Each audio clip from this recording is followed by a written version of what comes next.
নোয়াখালীতে RAB 11 CPC-3 এর উদ্যোগে মাদক, অনলাইন জুয়া, সাইবার অপরাধ এবং কিশোর অপরাধ প্রতিরোধে সচেতনতামূলক টাউন হল সভা অনুষ্ঠিত হয়েছে।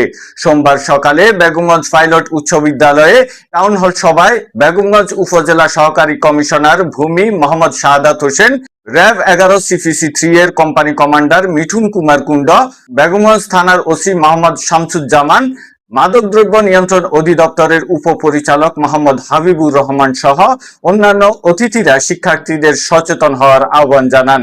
সভা শেষে 80 জন শিক্ষার্থীর মাঝে শিক্ষা উপকরণ ও ক্রীড়া সামগ্রী বিতরণ করা হয়।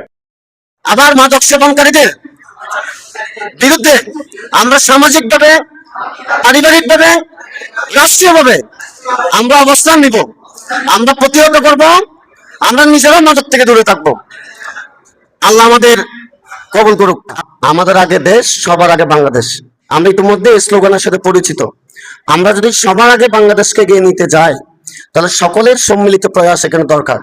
অ্যান্ড্রয়েড মোবাইলে আপনি দেখেন এই মুহূর্তে সবচেয়ে বেশি যেটা আমি বলবো বিব্রতকর, মোবাইল টাচ করলে ফেসবুকে ঢুকার আগে কি আসে, জোয়ার একটা অ্যাড আসে। আমার মোবাইল আসে, আপনাদের মোবাইল আসে কিনা আমি জানি না। শাসন করে দূরে রাখতে পারবে না যদি নিজ থেকে আপনার মধ্যে কি না হয়, আপনার মধ্য থেকে যদি সচেতনতা জাগ্রত না হয়। থানা পুলিশ এবং র্যাব সহ যৌথ অভিযানে দ্রব্য অধিদপ্তর এখানে আছেন। আমি আমার মাধ্যমে অলরেডি 17 জনকে আমি কিন্তু কারাদণ্ড দিয়েছি এই মাসে। তো আপনাদের মাধ্যমে আশ্বস্ত করতে চাই, এটা কিন্তু আইন প্রয়োগ না, এটা একটা নমুনা মাত্র।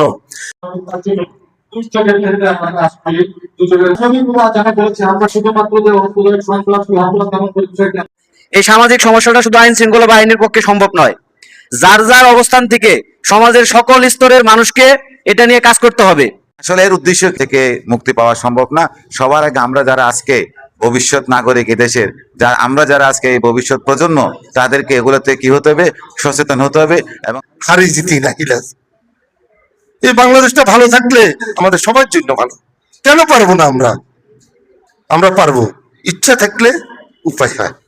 থেকে যাওয়ার পরে তোমরা যাদের সাথে চলবে, তাদের সাথে মিশবে, তারা যদি হয়, তারা যদি কি সদস্য হয়, তাহলে তাদের পাশাপাশি তোমরা তোমাদের জীবনের সর্বনাশ ডেকে আনবে। সে শুধু তার নিজের জীবনকে শেষ করে না, তার সমাজকে শেষ করে, তার পরিবারকে শেষ করে, তার সর্বোপরি রাষ্ট্রকে শেষ করে দেয়। তুমি যদি তোমাকে ভালোবাসো, যেটা নিয়ে আজকের এই অনুষ্ঠান, সন্ত্রাস, মাদক, তোমাকে কেউ এগুলাতে নিতে পারবে না। আজ র্যাব 11 কর্তৃক আয়োজিত আলোচনা সভায় মাদক, অনলাইন জুয়া, সাইবার অপরাধ ইত্যাদি প্রতিরোধে যে আলোচনা সভা হয়েছে তা দ্বারা আমরা অনেক উপকৃত হয়েছি।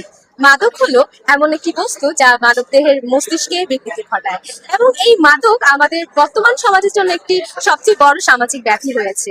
তাই আমরা তরুণরা যদি মাদককে না বলি তাহলে আমরা আমাদের স্বপ্নের সোনার বাংলাদেশ করতে পারবো না। তাই আমাদের মাদককে না বলতে হবে এবং মাদক মুক্ত বাংলাদেশ করতে হবে। আগামী দিনের ভবিষ্যৎ, সেই আশা ব্যক্ত করে আজকের এই অনুষ্ঠান শেষ করছি। সবাইকে ধন্যবাদ।